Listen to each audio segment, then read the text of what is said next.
What's up, guys? I just bought the very first squash NFT. NFTs have been popping up a lot in my newsfeed recently. There's been a ton of articles about them. They're basically a way of turning a digital thing into a collectible item, as far as I can tell. There have been some famous ones in the news recently, like this one that sold for almost 70 million bucks. But there's also a bunch of just regular ones, I guess you could say regular, available all around the internet. Like, here are some examples. You know, somebody's made this cool egg looking thing, and this one looks like a takeoff of Hot Wheels, except they've called it Crypto Wheels. Nice. And all it is this video of a spinning Tesla, I guess. The first squash-related NFT was created by Chris Hannabury of Serious Squash, and it's basically just a clip of him doing this trick shot.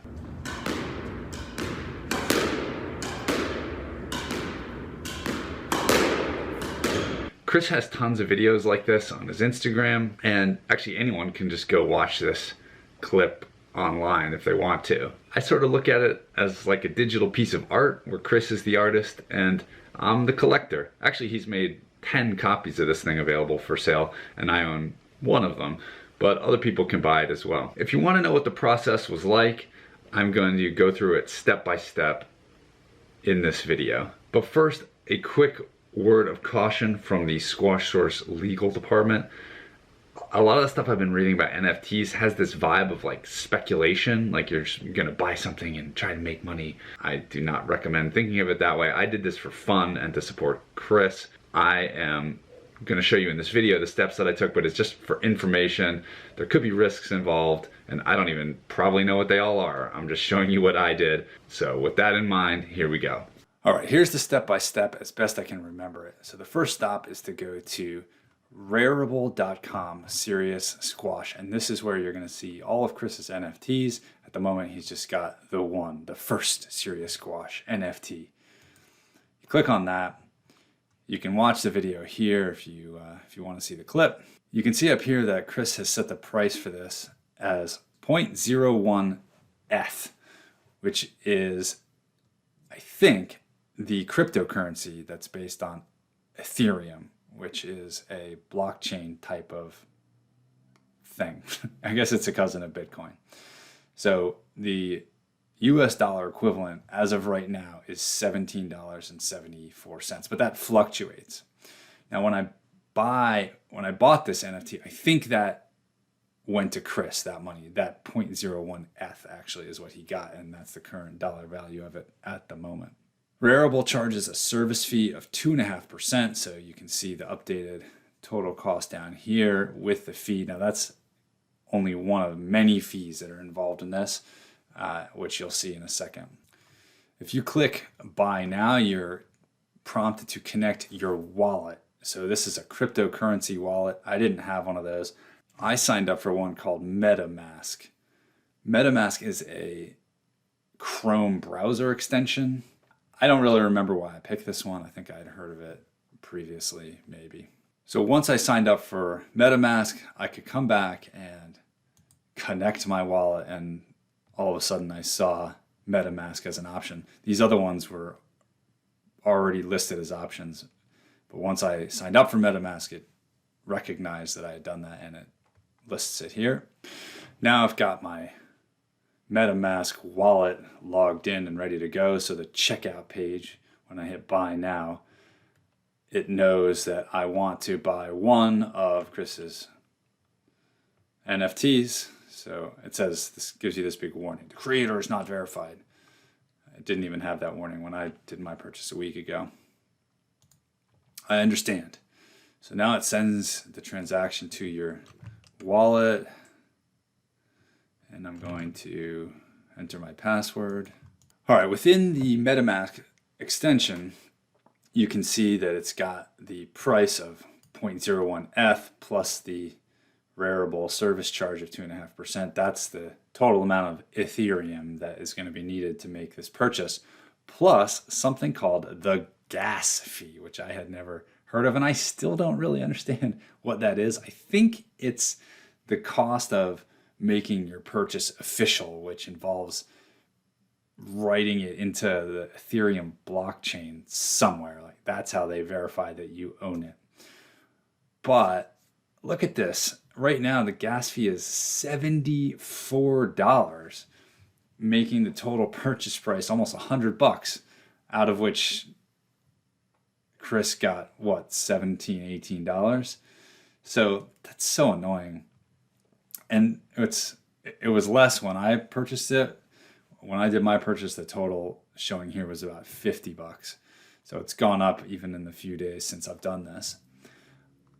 I tried to get this gas fee down by clicking this edit button here, and there were some options: slow, average, and fast. There's a warning here that using a higher gas price doesn't guarantee anything. So I don't even know. I picked slow just because I was annoyed, and I don't even know what the risks were of doing that. But I picked slow. Actually, you can't do it right now because I don't have enough Ethereum in my MetaMask account to make this purchase, which is the same thing you're going to find if you get this far. So I had to add some to my account. So I hit reject, and I've still got a few Ethereum left over from my other purchase, from my purchase of Chris's thing earlier. But I hit buy to buy the Ethereum that I needed to buy Chris's NFT. And it redirects you to this service called Wire. So, or you can, if you own Ether or ETH somewhere else, you can deposit it here. But I had to purchase it. So it sends you this transaction portal thing. So you want to make sure you buy enough ETH to complete the purchase. So I guess at this point it's around $100. For me, it was $50 only a week ago. This thing fluctuates like crazy. So this would get you 0.05 and change ETH.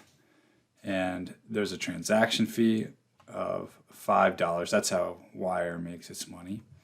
And then there's a network fee of $6.63, which is the cost, I think, of Wire embedding this transaction in the blockchain too. Now, I have no idea why this is only $7 and the gas fee is, approaching $100. No idea why they're so different. But anyway, at the time, I went ahead, I authorized, and then you enter your card information. I strongly recommend you do a debit card here, not a credit card like I did, because my credit card company charged me an additional $10 in service fees because of a cash-like transaction. I guess they think of this as like me getting cash out of the ATM, so they charge you extra. But I think if I'd used a debit card, it would have not incurred the extra fee. So you got to put in your email, your phone number, and then it texts you a PIN code, and you got to put that in. And then you got to go to your bank account, and there's a pending transaction, and there's like a 6-digit code there that you got to grab, and finally submit it all. And then it's processing. It says it, would take a few seconds, but it took probably about 5 minutes. And then it was processing some more. And at that point, it was like midnight on the day I was doing this. So I just went to bed. And so I don't even know how long it took. But when I woke up in the morning, I was the proud owner of a little tiny bit of ETH. 0.03 in my case is what I needed to buy it. So that next morning, I went back to Rarible and I clicked the buy now button and continued. And when the wallet came up, I had enough funds in there to, I also edited the gas fee down to slow. I still don't have enough at the moment, but at the time I did. And finally, I was able to hit confirm to seal the deal, except that then it was in a processing phase again for about 4 hours. I think it took. Maybe it would have been faster if I had put more down on the gas fee. I don't know. But about 4 hours later, I was officially the owner of Chris's NFT. And actually, if you look on Rarible site, you can see me there as one of the owners. And he's got, at the moment, 9 still for sale. This was a massively convoluted and expensive and annoying process. And for NFTs to catch on, they're going to have to iron out all these difficulties. I would have much rather just sent $50, which is what I ended up spending, plus or minus. I would have rather just sent that $50 to Chris and have him, sign a postcard saying you own one of 10. That would, to me, would be just as satisfying, and then he would have gotten more money out of it. But I guess I have something on the blockchain now, so maybe that makes it special. I don't know. Anyway, it was an interesting adventure, and if you were wondering what NFTs were all about, hopefully this gave you a little bit of an insight into what goes into purchasing one. Again, don't speculate, don't do anything crazy, and understand the risks, because I don't even know them all myself. So hopefully that was fun and entertaining, and I will see you guys in the next video. Don't forget to subscribe. See ya.